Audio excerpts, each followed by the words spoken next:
वसुदेवसुतं देवं कंसचाणूरमर्दनं देवकी परमानन्दं कृष्णं वन्दे जगद्गुरुम्।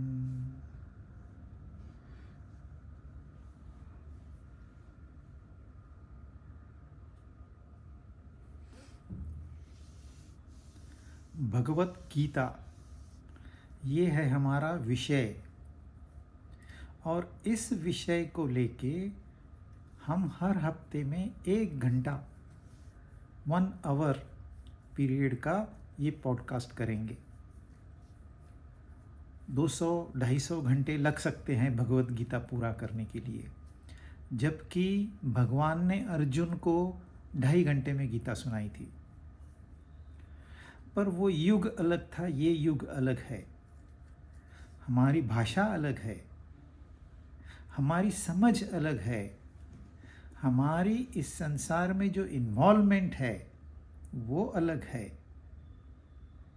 इसलिए हमें थोड़ा ज़्यादा समय लगेगा, बट इट इज़ वर्थवाइल। तो भगवत गीता दरअसल हमारा धर्म ग्रंथ है। हमारा मतलब पूरी मानव जाति का, पूरी मानव जात एक है।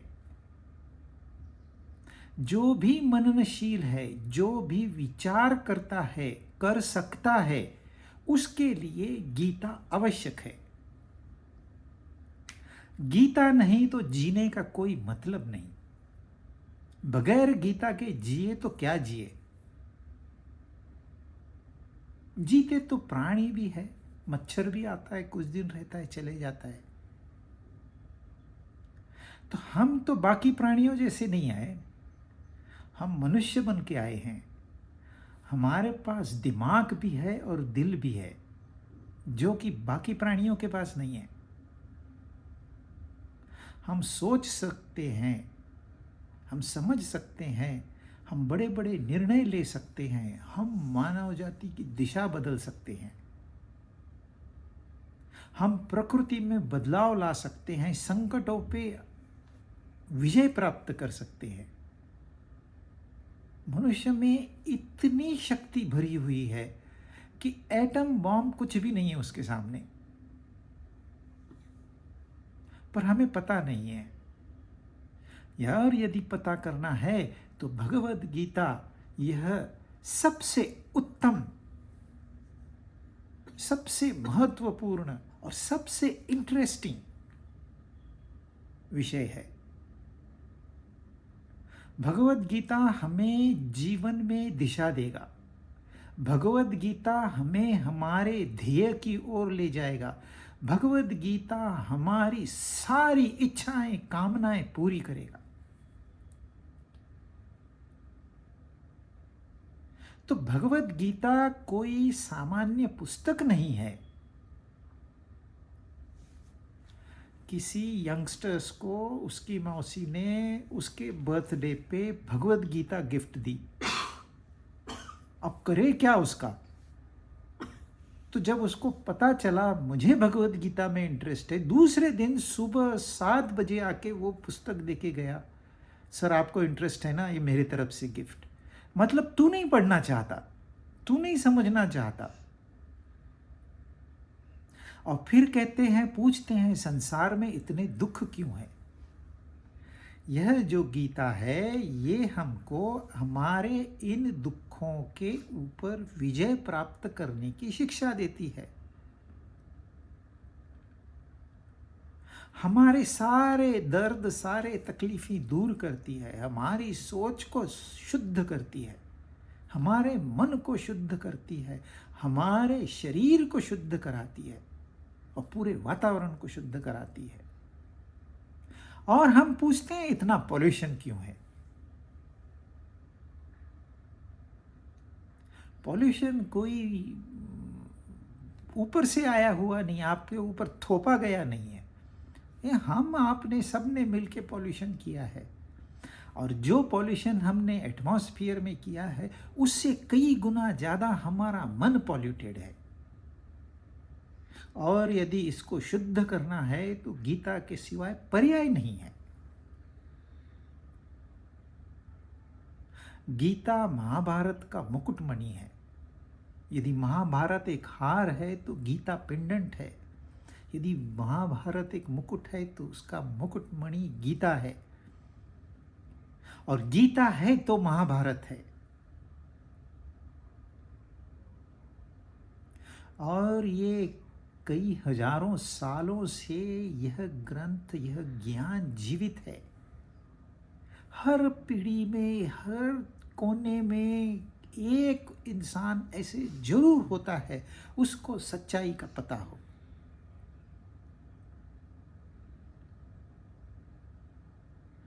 तो गीता हमें राह दिखाएगा, गीता हमारे जीवन को सुखकर बनाएगी। गीता हमें वह ज्ञान प्राप्त करेगी जिसके बाद जानने लायक कुछ नहीं रहेगा। हमारा अंतःकरण इतना शुद्ध कराएगी कि अशुद्धि भी होती है इसका भी हमें पता नहीं चलेगा, क्योंकि यह लाइफस्टाइल का सवाल है। आप कैसे जीते हो ये महत्वपूर्ण है, कितना जीते हो ये महत्वपूर्ण नहीं है।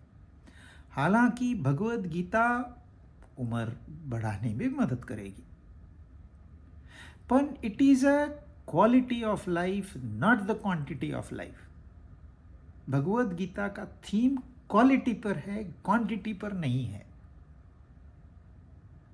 लोग पैसे के पीछे, धन के पीछे पड़े हैं और जमा करते जाते हैं, परेशान होते जाते, जमा करते जाते, परेशान होते जाते, जमा करते जाते अरे भाई, उस धन में ऐसा क्या है जो आपको परेशान कर रहा है? धन है क्या? खड्डा किया, सोना मिला, निकाल दिया, साफ सुफ किया, बोलते हैं मैं धनी हो गया। आया कहाँ से धन? इस जमीन से आया धन। वो जड़ है, आप चेतन हो, आपने निकाला है उस सोने को, तो आप क्यों परेशान होते हो? पर होता वैसे नहीं है। इंसान अभी तो उसकी आदत पड़ गई है, परेशानी ही रहो। किसी को शांति पसंद नहीं है, किसी को आनंद पसंद नहीं। अब बताओ, और फिर बोलते हैं दुख क्यों है?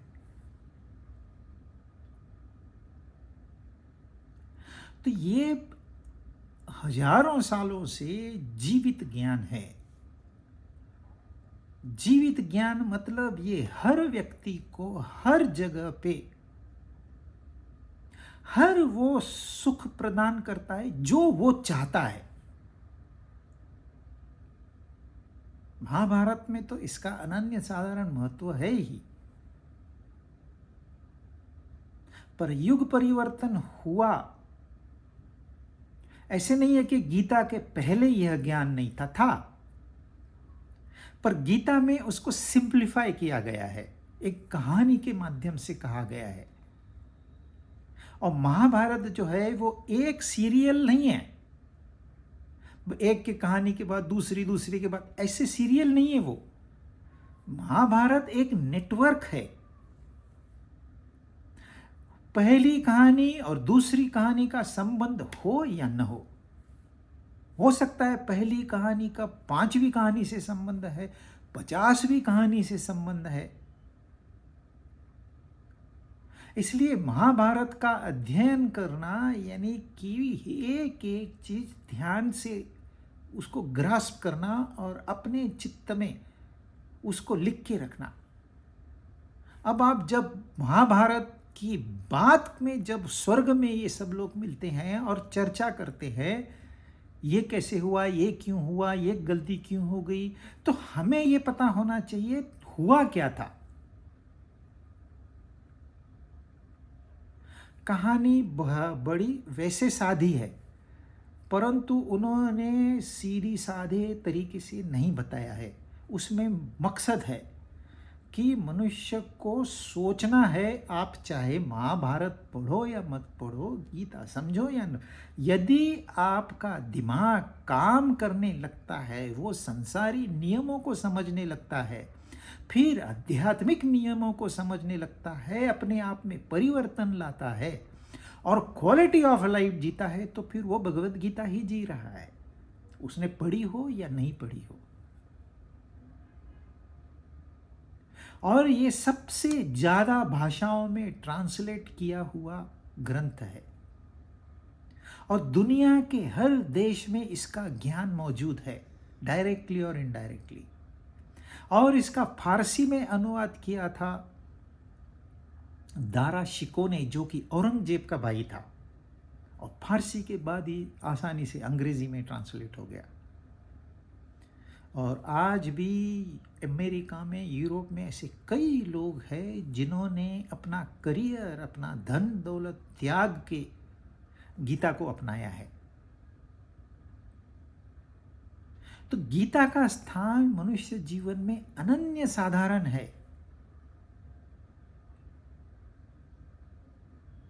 अब वो शुरुआत तो हम उस ज्ञान से नहीं कर सकते।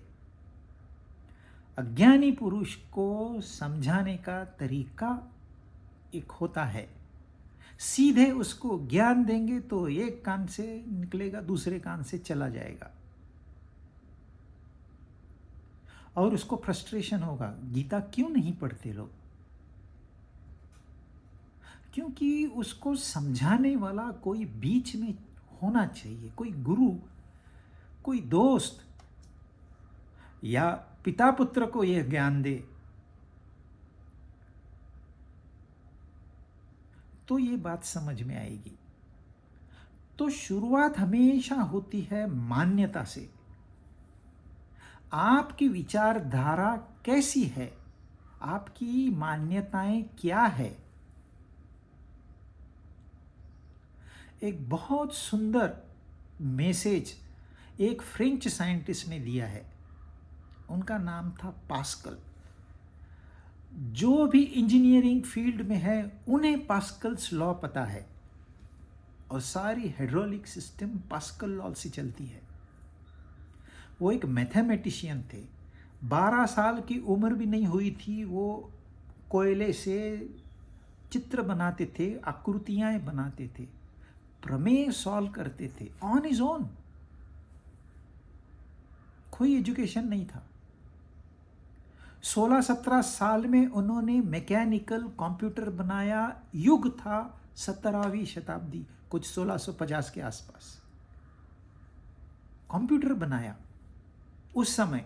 अब वो भी अपने पिताजी के लिए, क्योंकि उसके पिताजी जहाँ काम करते थे वहाँ बहुत सारे कैलकुलेशंस करने पड़ते थे और एक कैलकुलेशन वो मैच नहीं हुआ, डेली बैलेंस शीट मैच नहीं हुआ, रीकैलकुलेट करो, तो उनको 2-2, 3-3 घंटे एक्स्ट्रा काम करना पड़ता था।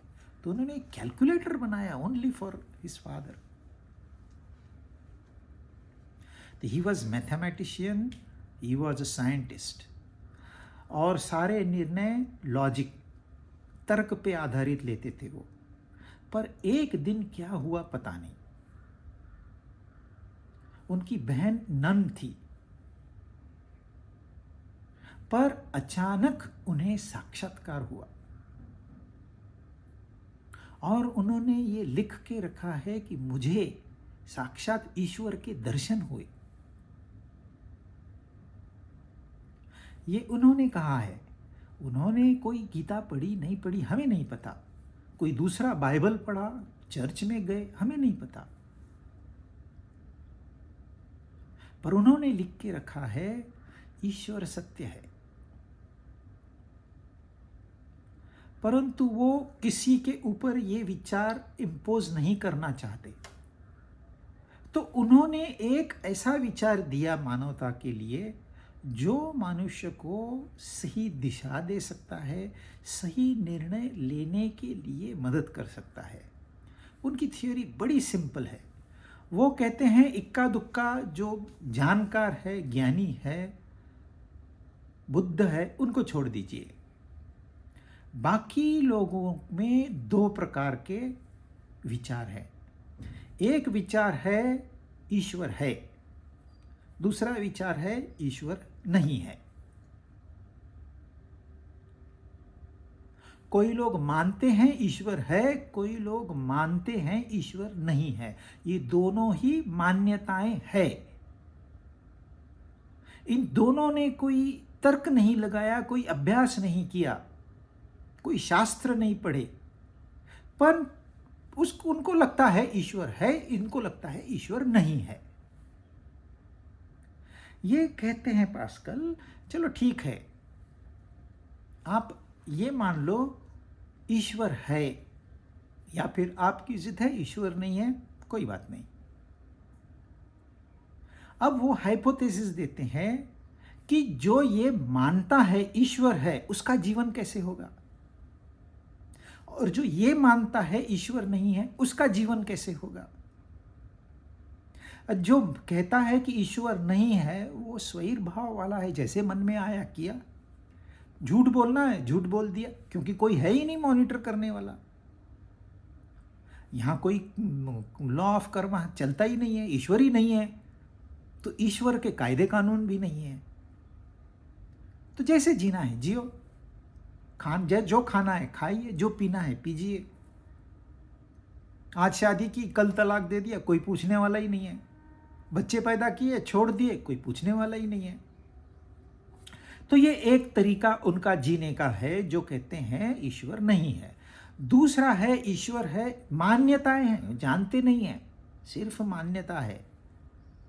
वो डरते हैं, नहीं नहीं झूठ बोलूंगा तो पाप लगेगा, नहीं नहीं ये चीज हमारे लिए सही नहीं है, नहीं खानी चाहिए, ये चीज सही नहीं है पीने के लिए, नहीं पीनी चाहिए, चोरी नहीं करनी चाहिए, चीटिंग नहीं करनी, जो भी उनकी मान्यताएं। जीवन मान्यताओं पर आधारित है, ये ध्यान में रखिए। जीवन तर्क पे नहीं चलता। हाँ, निर्णय हम तर्क से लेते हैं, लेकिन जीवन जो चलता है वो मान्यताओं से चलता है, वो भावनाओं से चलता है। पिता बच्चे को इतना नहीं देख पाता जितनी माता देखती है, इसका मतलब ये नहीं है पिता को प्रेम नहीं है, या पिता ने ऐसा कुछ लॉजिक लगाया है कि मेरा काम नहीं है, ऐसे कुछ नहीं है। भावना वही है। वो कमाता है तो उसी भावना के आधार से कमाता है। तो जीवन भावनाओं पर आधारित है। मन से जीवन चलता है, बुद्धि से नहीं।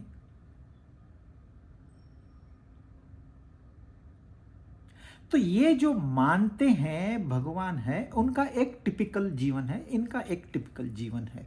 अब पास्कल कहते हैं, अब समझो दोनों मर गए, दोनों स्वर्ग में गए, और वो स्वर्ग से देख रहे हैं इस संसार को कि क्या हो रहा है। और अचानक एक रिसर्च पब्लिश होता है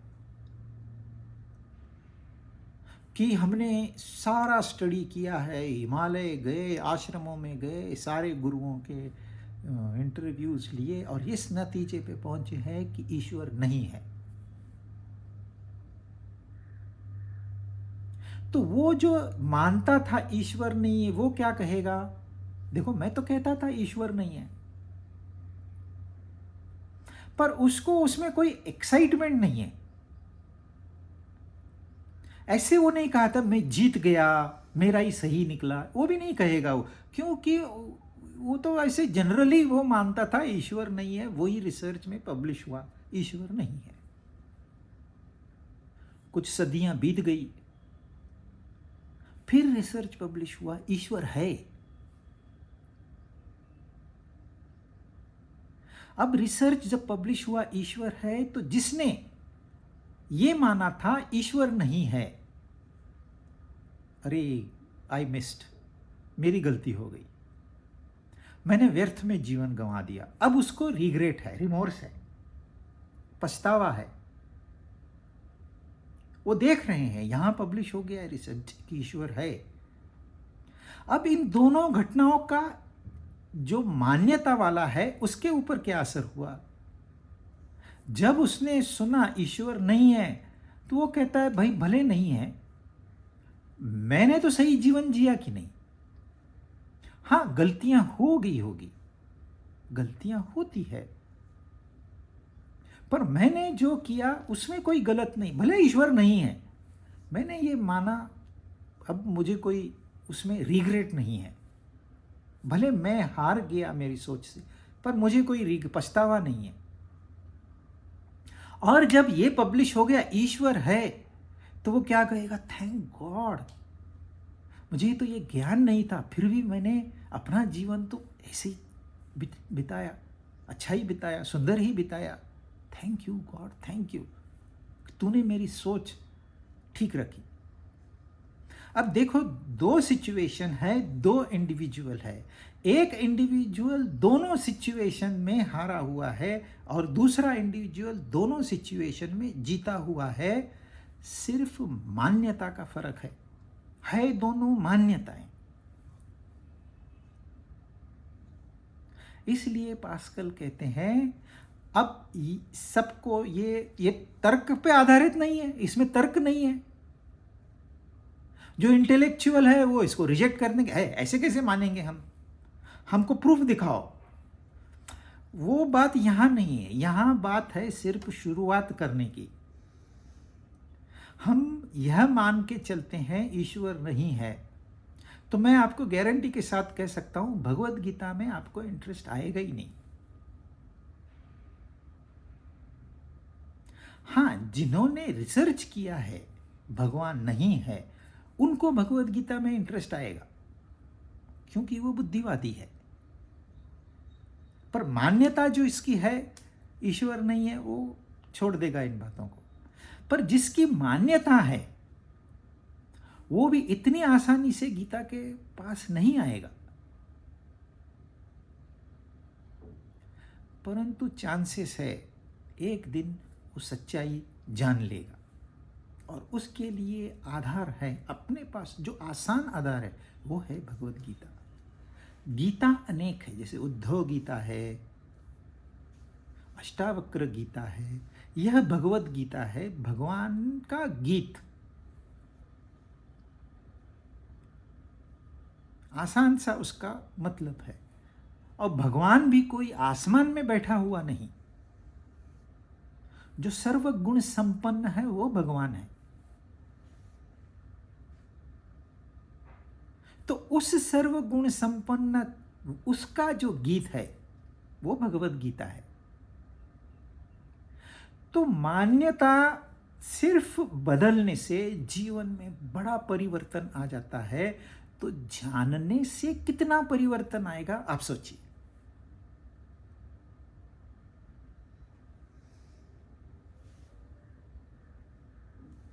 तो गीता उसके लिए है जो कुछ जानना चाहता है, जो सच्चाई जानना चाहता है, जो सत्य की खोज में निकला हुआ है, जो सैक्रिफाइस करने को तैयार है, जो संसार का त्याग करने को तैयार। त्याग मतलब आप उल्टा मत समझिए कि छोड़ना है, छोड़ना नहीं है, छोड़ना कुछ भी नहीं है। जो आपका पास है आपके पास ही रखो।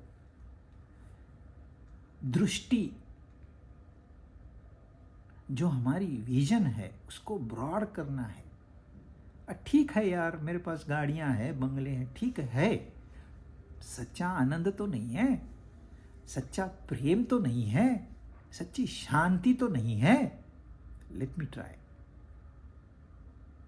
फिर उसके लिए भगवत गीता उसको यूं लेके जाएगी ऊपर की ओर, फिर वो नीचे नहीं आएगा।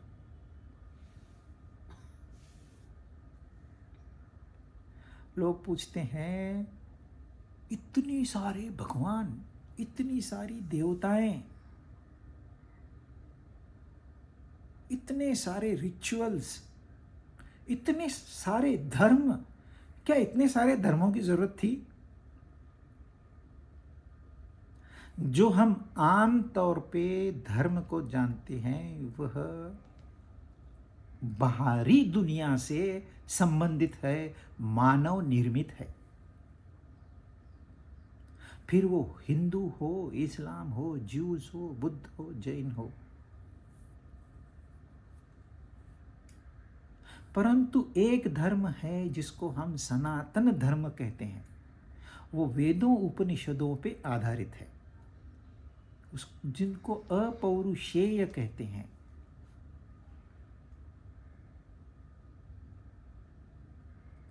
तो धर्म की अलग अलग व्याख्याएं हैं और धर्म का बड़ा विस्तार है, परंतु आम तौर पर जो धर्म यह शब्द इस्तेमाल किया जाता है उसकी वजह से तो संसार में नफरत ही फैल रही है। और हर धर्म का उद्देश्य वो यही कहते हैं, प्रेम। कहते कुछ है, करते कुछ है। हमारा धर्म प्रेम सिखाता है, दूसरे को मारना चाहिए जो नहीं मानता हमारे धर्म। तो प्रेम सिखाता है कि नफरत सिखाता है? और ये क्यों? ऐसा क्यों हुआ? क्या उसमें गलती थी कोई? उस जो महापुरुष था उसमें कोई गलती थी? उसकी शिक्षा में कोई गलती थी? नहीं। हमने सिर्फ बाहरी जो उसका आवरण है धर्म का उसको देखा, उसकी गहराई में कभी हम उतरे ही नहीं। आप देखते हैं गेहूं चावल हमेशा ढके हुए रहते हैं और उनमें सत्य जो जिसको ढका गया है उसमें सारा सत्व रहता है। जो ढकता है वो खोखल, ये उसको कोई यूज नहीं, उसको फेंक देते हैं। ऐसे ही धर्म में एक फिलॉसफी होती है, तत्व ज्ञान होता है, दर्शन होता है, ये महापुरुषों का अनुभव होता है, पुस्तकी ज्ञान नहीं। उनका साक्षात उन्होंने जो अनुभव किया है उसका रिकॉर्ड है और उसको प्रोटेक्ट करने के लिए कई रिचुअल्स है। ये पूजा करो, वो वहां जाओ, मंदिर जाओ, मस्जिद जाओ, गुरुद्वारे जाओ, अनेक विधियां बताई गई है, अनेक रिचुअल्स है। ध्यान में रखिए, रिचुअल्स सच्चा धर्म नहीं है, वो धर्म का सिर्फ बाहरी आवरण है।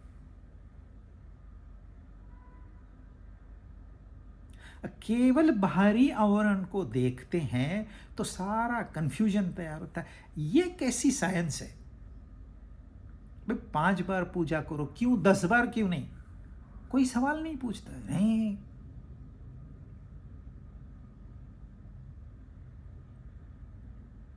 कभी किसी ने साइंटिफिकली शास्त्रों का अध्ययन नहीं किया, ऊपरी ऊपरी अध्ययन करते हैं। कृष्ण भगवान ने ऐसे किया, उसने वैसे कहा, उसने ऐसे कहा, रेफरेंसेस देते हैं, लगता है बड़ा ज्ञानी है, परंतु ऐसे लोग अज्ञानी हैं। इसलिए सनातन धर्म में रिचुअल्स को बहुत महत्व नहीं दिया है वहां भी। वहां जो प्योर फिलॉसफी है उसको महत्व दिया गया है। उपनिषद आपको कथाएं नहीं बताएंगे, बहुत रेयरली कथा बताएंगे, पर वो सीधे सीधे बताएंगे ये सत्य है, दैट्स ऑल, टेक इट और लीव इट। और सारे धर्मों में, सारे की सारे धर्मों में जो मुख्य शिक्षाएं हैं वो सनातन धर्म की शिक्षाओं से मेल खाती है। तो सनातन धर्म यह जो है यह अनबायस्ड है। ये कोई भारतवासी इनके लिए ऐसे नहीं है, ये हर मनुष्य के लिए है। परंतु वह तत्व ज्ञान ग्रास्प करना कठिन है। ये उसको आसान बनाने के लिए कई पद्धतियां विकसित की गई है, कई देवताएं विकसित किए गए हैं। आपने कभी सोचा है गणपति के कान इतने बड़े क्यों होने चाहिए? कभी सोचा है उनके 2 दांतों में से एक दांत को क्यों काटा गया? कभी सोचा है शिव जी की जटाओं में चांद क्या कर रहा है? कभी सोचा है शिवलिंग जमीन के नीचे भी होता है जो हमें दिखाई नहीं देता? हम सोचते नहीं है, यही हमारी समस्या है। हर देवताओं के पीछे एक शास्त्र छुपा हुआ है। शास्त्र पर्पसली मैं कह रहा हूं, उसका अध्ययन करना होगा, लाइक अ साइंस स्टूडेंट। तब जाके उनका रहस्य उजागर होगा, ये सारी रहस्यमयी बातें हैं। हमको लगता है शंकर भगवान है, विष्णु भगवान है, ब्रह्मा जी हैं। अब ब्रह्मा जी के मंदिर क्यों नहीं है? कोई सवाल नहीं पूछता। शिव जी के इतने सारे मंदिर क्यों है? कोई सवाल नहीं पूछता। क्या सचमुच शिव जी वहां बर्फ में रहते हैं? बर्फ की ठंडाई, वो सांप की ठंडाई, चांद की शीतलता, इतना क्यों उनको गर्मी लगने लगी? क्यों विष्णु जी सागर में रहते हैं? हम सोचते नहीं हैं। एक उदाहरण लेते हैं तो आपको समझ में आएगा। बहुत लेटेस्ट भगवान वो है झूलेलाल। जस्ट 1100 साल पहले उनका अवतरण हुआ, और उनका आप फोटो देखिए, विचित्र है। बूढ़ा आदमी बताया है, जबकि उनकी पूरी उम्र 13 साल की थी। तो देखने वाला देखता है और सोचता है, अरे ये काय का भगवान भाई, ये 13 साल की उम्र, कोई इतनी बड़ी दाढ़ी बढ़ाता है क्या? कुछ तो मिस्टेक है इसमें। ये झूलेलाल का क्या अर्थ है? नहीं सोचते हम। झूलेलाल 2 शब्द है, झूला और लाल। लाल हमारे यहां आमतौर पर इस्तेमाल होता है, the most precious. Ram Lalla लाल है उसमें, कृष्ण में भी लाल है। पर यह जो झूला है ये क्या है? झूला होता है, आप उस पे बैठोगे, वो आपको आगे ले जाएगा और फिर पीछे ले जाएगा, फिर जितना आगे ले जाएगा उतना पीछे ले जाएगा, और ये आगे पीछे का चक्कर चलते ही रहेगा नॉन स्टॉप, जब तक बाहरी ताकत उसको रोकती नहीं, वो रुकेगा नहीं। हिंज में फ्रिक्शन है तो रुकेगा, भारी ताकत है वो। कोई हाथ से पकड़े तो रुकेगा, भारी ताकत है वो। तो जब तक बाहरी ताकत उसको रुकाएगी नहीं, वो चलते ही रहेगा, चलते ही रहेगा, चलते ही रहेगा। और आप कहां पहुंचोगे? आप तो चल तो रहे हो, पहुंचोगे कहां? कहीं नहीं। अरे वहीं के वहीं खड़े हैं। ये है हमारा जीवन, आम इंसान का जीवन। आज प्रॉफिट, आगे गया झूला, कल लॉस, पीछे गया। आज सुख, आगे गया, कल दुख, पीछे आया।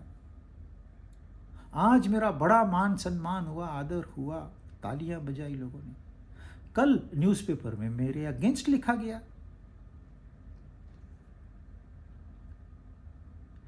तो ये जीवन ऐसे चल रहा है, हमको लगता है हम बहुत तरक्की कर रहे हैं, बहुत आगे बढ़ रहे हैं। जब उम्र हो जाती है, इंसान जब आईसीयू में पड़ा होता है, आखिरी सांसें गिनता है, तो उसको पूछिए कहां तक पहुंचे आप? अरे बोलता है, काहे का पहुंचा यार, 2 कदम आगे नहीं बढ़ा मैं।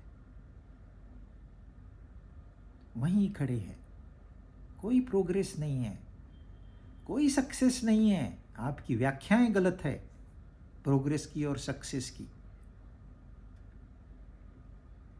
एक मनुष्य के पास नौकरी नहीं है, बोलता है यार 10,000 की नौकरी मिल जाए, चल दे दी 10,000 की नौकरी। परमानेंट जॉब होना चाहिए ना। अच्छा चल परमानेंट कर दिया। 10,000 में क्या होता है? अब मुझे शादी अगर करनी है तो 25,000 नहीं लगेंगे? लगेंगे। दे दिए 25,000। सिलसिला शुरू होता है, शादी हो गई, बच्चे हो गए, 50,000, 1 लाख, 2 लाख, 5 लाख, 10 लाख, चलता ही रहता है सिलसिला। अब करोड़ हो गया, 10 करोड़, 100 करोड़, 500 करोड़। वो मांगता ही चला जा रहा है, जितना उसको मिल रहा है उतना ही वो और मांगता है। तो क्या उसने कुछ प्रोग्रेस किया? जीरो था, अब 500 करोड़ का है। आपको लगेगा ये तो बड़ा कामयाब, जी नहीं, बिल्कुल कामयाबी नहीं। वो उस समय मांगता था मुझे 10,000 की नौकरी दे दो, आज भी मांग ही रहा है, कोई फर्क नहीं हुआ उसमें। वो लेने वाला देने वाला नहीं बना, लेने की आदत उसकी गई नहीं, हाथ उसका जो नीचे था वो नीचे ही रह गया, उम्र चली गई। अब 500 करोड़ बैंक में पड़े हैं, 5,000 भी हो सकते हैं, 50,000 करोड़ भी हो सकते हैं, लेकिन बैंक में पड़े हैं, जो कि जिस अकाउंट का कुछ और नाम था, अब तुम्हारा नाम है, कल और किसी का नाम होगा, 5,000 करोड़ वैसे ही पड़े हैं। पर आपकी मांगने की आदत जैसी की तैसी बनी हुई है, तो क्या बदलाव आया?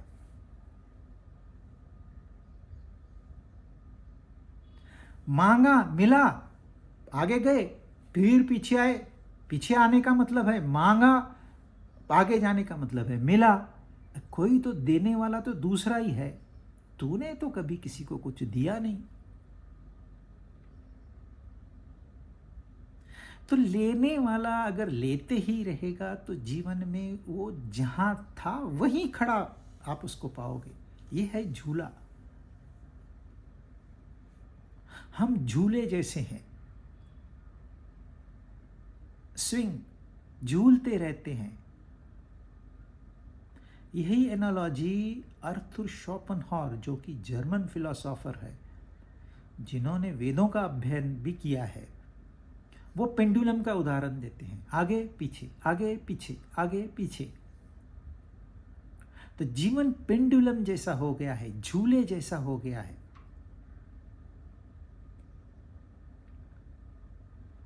भगवान श्री कृष्ण जब पैदा हुए तो सारे बंधन टूट गए। वो तो अवतार पुरुष थे, तो उनको जबरदस्ती से झूले में डालना पड़ा। तो जैसे ही जन्माष्टमी होती है, पालने में उनको हिलाते हैं, अरे भाई हम झूल रहे हैं, आप भी तो थोड़ा झूलिए, टेस्ट तो लीजिए हम कैसे जी रहे हैं।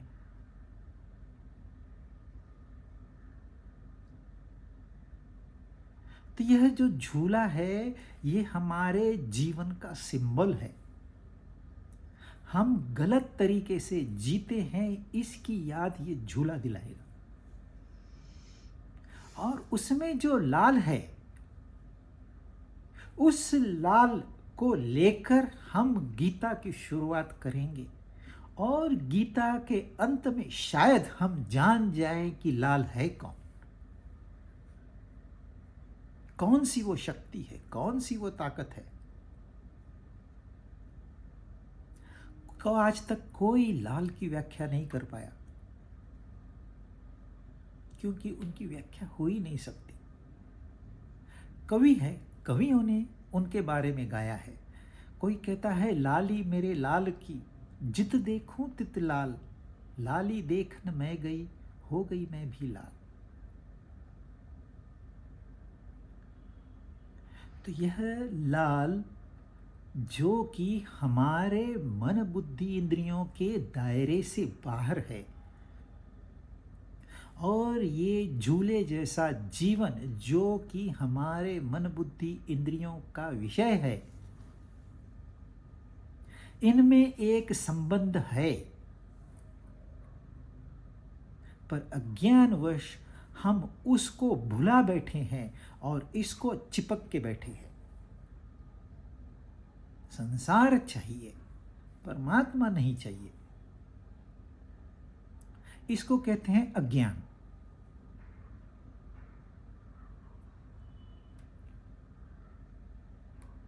तो गीता जो है हमें ज्ञान की रोशनी में सच्चाई दिखाएगी, और ये कहने वाला और कोई नहीं, स्वयं वही लाल है। इसलिए उन्होंने बड़ी युक्ति से इस युद्ध की रचना की,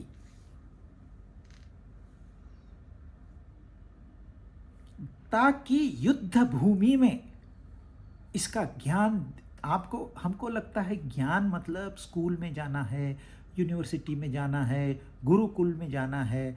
कभी आपने ज्ञान भरे रण क्षेत्र में भी दिया जा सकता है, ये कभी सोचा है? आप बड़े सुपर मॉल में घूम रहे हो, क्या वहां ये ज्ञान दिया जा सकता है? गीता की यही खूबी है। थोड़ा सा महाभारत के बारे में आप समझ लीजिए। एक राजा है शंतनु, और एक जो मछुआरा होता है उसकी बेटी है, शायद सरस्वती उसका नाम था। तो वो मत्स्यगंधी है, उसके शरीर से वैसे एक सुगंध भी आती थी। पर एक दिन बहुत बड़े ऋषि पाराशर उसकी पिताजी के नाव में सवार होते हैं, और उन्हें एक आकाशवाणी होती है कि इस वक्त यदि किसी स्त्री के साथ संभोग किया जाए तो जो पुत्र होगा वो बहुत प्रतिभावान होगा।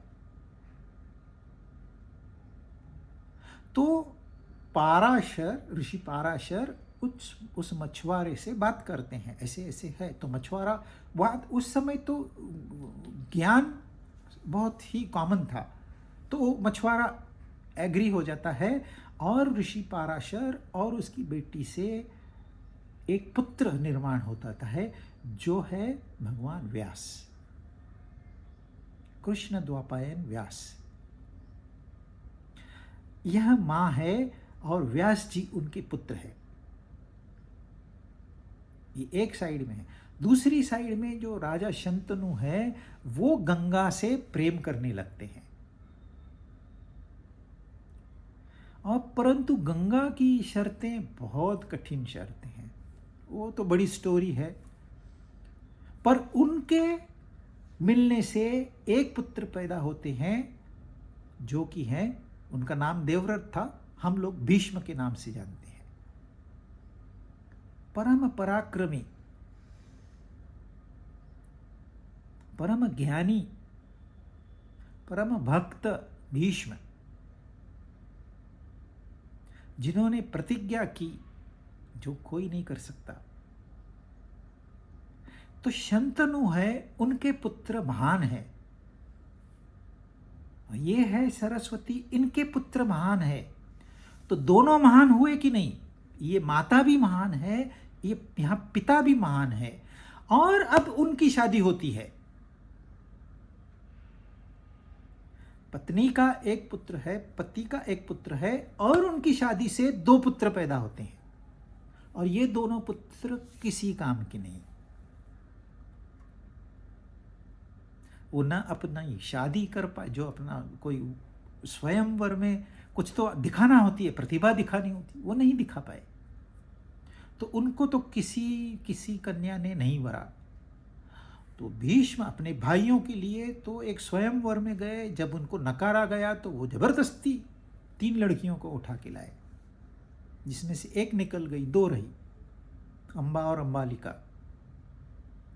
और जो शंतनु के 2 पुत्र थे वो चल बसे, वो वीक थे बहुत।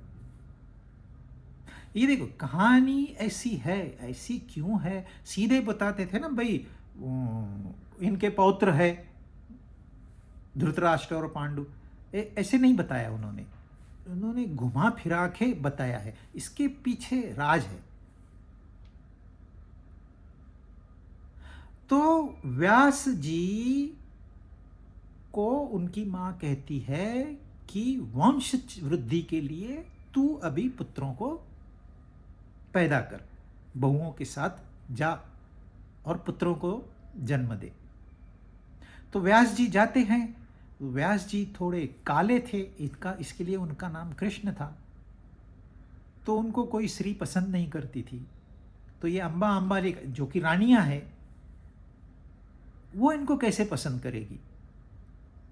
तो वो पहले दासी को भेजती है कि तू जाके देख। तो व्यास भगवान उस दासी से एक पुत्र निर्माण करते हैं। देखिए, स्त्री पुरुष के मिलन से हम जानते हैं कि संतान पैदा होती है, परंतु संतान पैदा करने के लिए या कोई स्पेसी पैदा करने के लिए जरूरी नहीं है कि उनमें संभोग हो। और भी कई तरीके, मानव शुरुआत कैसे हुई, वो तो कोई स्त्री पुरुष से नहीं हुई, तो और भी तरीके हैं। तो और तरीके से उन्होंने पुत्र पैदा किया, जो कि विदुर जी है, वो सबसे बड़े हो गए। और अम्बा से जो जिसने आंख बंद कर ली, वो देखना नहीं चाहती, कुरूपता देखना नहीं चाहती, पर अपनी सास की बात को रखना है तो मान लेती है। तो उनके पुत्र पैदा होते हैं धृतराष्ट्र, और तीसरी के पुत्र पैदा होते हैं पांडु। अब ऐसा है, शंतनु महाराज के बाद में गद्दी पे कौन बैठेगा? व्यास तो शंतनु के डायरेक्ट पुत्र नहीं है, वो तो नहीं बैठ सकते। भीष्म उनका सबसे अहम अधिकार है, परंतु उन्होंने प्रतिज्ञा ली है, मैं राजा नहीं बनूंगा, तो वो नहीं बन सकते। तो विदुर सबसे बड़े हैं, विदुर ने राजा बनना चाहिए, परंतु ये दोनों आइडिया करके कहते हैं ये तो दासी पुत्र है तो तुम्हारे एक ही पिता है तीनों के, सो पिता के नाते तो वो बड़ा पुत्र है, परंतु माता के नाते वो दासी पुत्र है, तो उनको राजा नहीं बनाया जाता। अब नंबर लगता है धृतराष्ट्र का, तो धृतराष्ट्र तो अंधे है, अंधे को कैसे राजा बनाएंगे, वो कैसे राजपाट चलाएगा? इसलिए पांडु को राजा बनाया गया। अब पांडु की अकस्मात मृत्यु हो गई। अब पांडु की मृत्यु हो गई तो राज्य किसके पास जाएगा? पांडवों के पास जाएगा, यानी पांडु के पुत्रों के पास जाएगा, या पांडवों के ताऊ जी के पास जाएगा? इस क्वेश्चन मार्क है। डिलिबरेटली उन्होंने ताकि आप सोचो, और संसार में ये हो रहा है, आज इसी वक्त हो रहा है। अब देखो, अपोजिशन गवर्नमेंट अनेक स्टेट्स में, अनेक देशों में क्या हो रहा है? यही हो रहा है कि कौन बनेगा। सबको चाहिए, मुझे चाहिए, मैं राजा बनना चाहता हूं, सब लोग राजा बनना चाहते हैं, बनेगा कौन? तो पांडव सीधे साधे थे, सरल थे। पांडव का अर्थ ही होता है, जो सीधे सीधे लोग होते हैं उनको पांडव कहते हैं। पांडु का अर्थ ही सीधा सादा होता है। तो ये सीधा साधा थे। अभी पिताजी नहीं है तो धृतराष्ट्र ही पिताजी है। जो धृतराष्ट्र मतलब पिताजी जो कहेंगे वो हमें मान। उन्होंने कहा नहीं, मैं राजा बनूंगा। अच्छा, वो राजा बने तो दुर्योधन, जो कि धृतराष्ट्र के बड़े पुत्र है, वो क्राउन प्रिंस बन गए ऑटोमेटिकली। तो राज कारभार जो है वो दुर्योधन के हाथ में आ गया, जबकि आना चाहिए था पांडवों के पक्ष में। तो इन्होंने कंफ्यूजन क्रिएट कर दिया है, और इस तरह से आगे कहानी लंबी चौड़ी है। और फिर कौरवों ने पांडवों को उनका हक नहीं दिया। उन्होंने कहा हम सुई की नोक जितनी भी जगह इनको नहीं देंगे। छल से कपट से इनको हराया गया, वनवास दिया गया, अज्ञातवास दिया गया, और आखिरी में ये साबित हुआ कि कौरव अधर्मी है, पांडव धर्म के पक्ष में है। इसलिए अधर्म और धर्म का युद्ध होके रहेगा।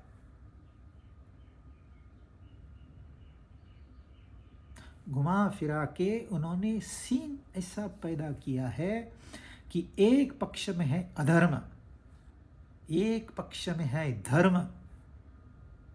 आप सोचो जीत किसकी होगी? सब लोग कहते हैं जीत तो धर्म की होनी चाहिए, जीत तो पांडवों की होनी चाहिए, ये कहने वाली बात है।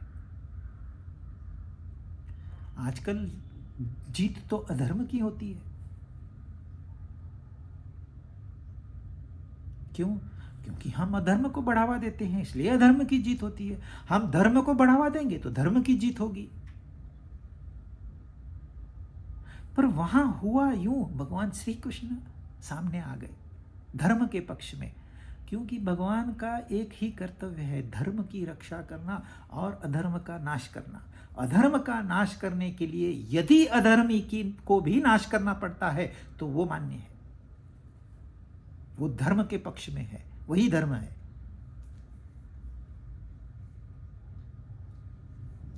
तो इस तरह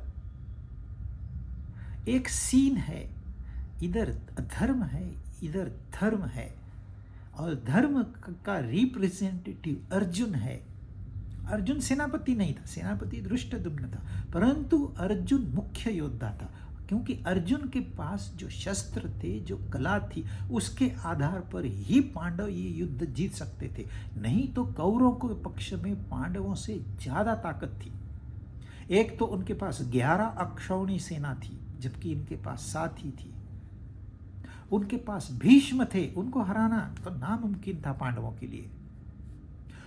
उनके गुरु, पांडवों के गुरु द्रोण कौरवों के पक्ष में थे, और कर्ण जैसा तेजस्वी सूर्य पुत्र कौरवों के पक्ष में था। तो कौरवों को हराना तो सामान्य दृष्टि से असंभव था। तो पहले अध्याय का पहले श्लोक में धृतराष्ट्र पूछते हैं, हे संजय, मेरे पुत्र यानी कि अधर्म और पांडु के पुत्र यानी कि धर्म, इनमें क्या हो रहा है, मुझे बता। धृतराष्ट्र सब जानते थे, क्योंकि कॉन्शियंस प्रिक होता ही है, पर फिर भी मोह। तो ये जानना चाहते हैं, संजय जीत किसकी होगी, मुझे बता। और गीता के आखिरी में संजय बहुत सुंदर जवाब देते हैं, जीत उसी की होगी जहां भगवान कृष्ण और अर्जुन होंगे, धनुर्धर अर्जुन होंगे। जीत वहीं होगी जहां कार्यशीलता होगी और परमात्मा का वास होगा। धृतराष्ट्र, भगवान राजा धृतराष्ट्र को बात समझ में नहीं आई, क्योंकि जो मोह से ग्रसित होता है उसकी बुद्धि भ्रष्ट हो जाती है, वो काम करना बंद कर देती है। क्यों विनाश होता है, क्यों इतना नुकसान होता है, क्यों लड़ाइयां होती है, क्यों इतनी नफरत फैली हुई है संसार में, इन सब का उत्तर भगवद गीता में मिल जाएगा।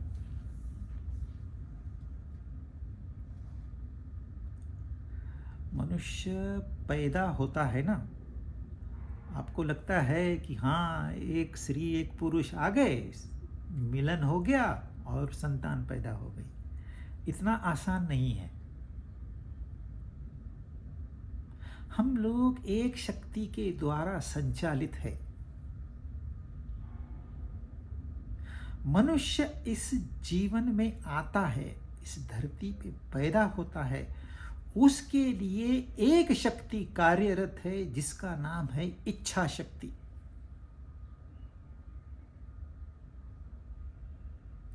पैदा होता ही बच्चा रोने लगेगा, मुझे उठाओ, मुझे उठाओ, मुझे उठाओ, मुझे दूध पिलाओ, मुझे दूध पिलाओ, मुझे दूध पिलाओ। आंखें खोलेगा, देखेगा मुझे ये कलर पसंद है, वो पसंद है, ये आकार पसंद है। जो उसका मांगना शुरू होता है, जिंदगी भर रुकता ही नहीं। क्यों? क्योंकि हम पैदा हुए हैं उस फोर्स से, उस शक्ति से जिसको इच्छा शक्ति या वासना कहते हैं। वो शक्ति हमें ड्राइव कर रही है।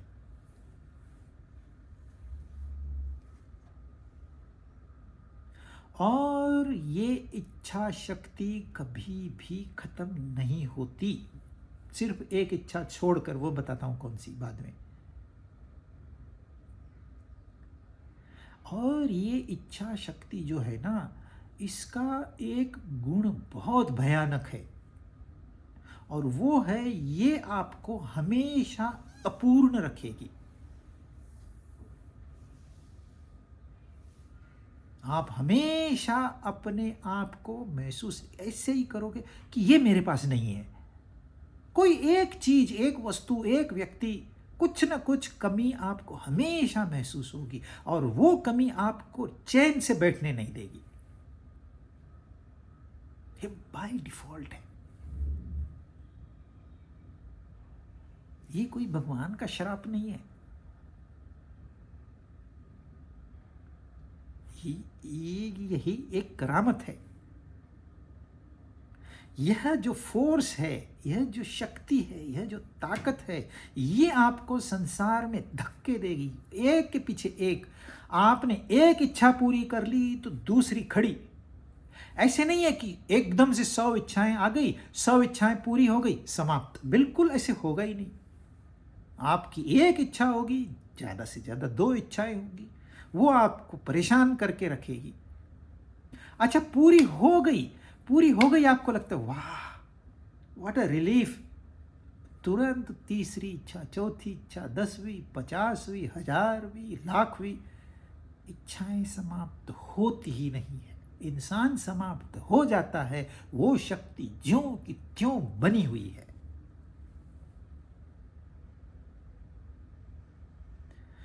तो फिर इस पहेली को कैसे सुलझाया जाए?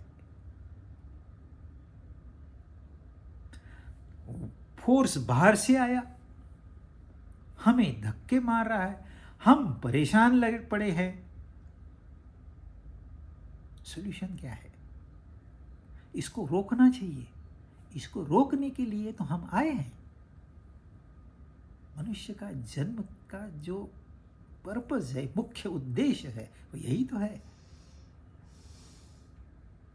संसार की कोई भी इच्छा पूरी नहीं होगी। आप 100 साल नहीं, 1000 साल जी लो। ययाति था, राजा ययाति, उसके तो 100 बच्चे थे,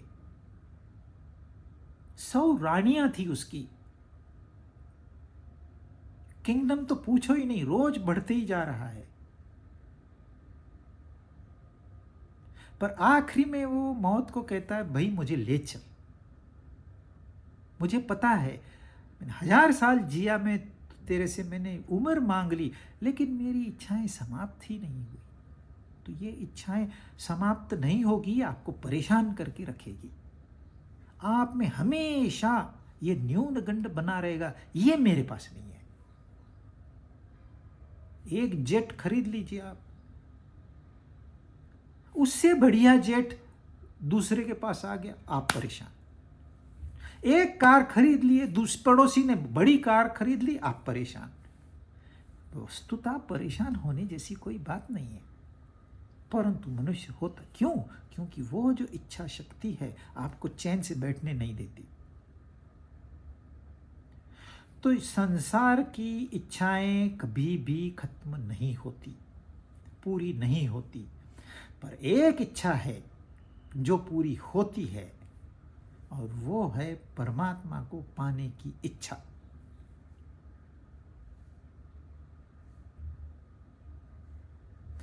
और ये इच्छा ऐसी है, बाकी सारी इच्छाओं को खा जाती है, इच्छा शक्ति को सपने में समा देती है पूरी। कहते हैं ना, गीता आपकी सारी इच्छाएं पूरी करा देगी। सारी इच्छाएं कैसे पूरी हो गई? अब आपको जो वो शक्ति जो ड्राइव करती थी वो है ही नहीं। तो सिर्फ परमात्मा की इच्छा पूरी हो सकती है, बाकी कोई नहीं। और भगवत गीता का यही थीम है, भगवत गीता का यही उद्देश्य है कि आपकी सारी कामनाएं पूरी हो। कैसे, ये हम शुरुआत करेंगे अगले कास्ट से।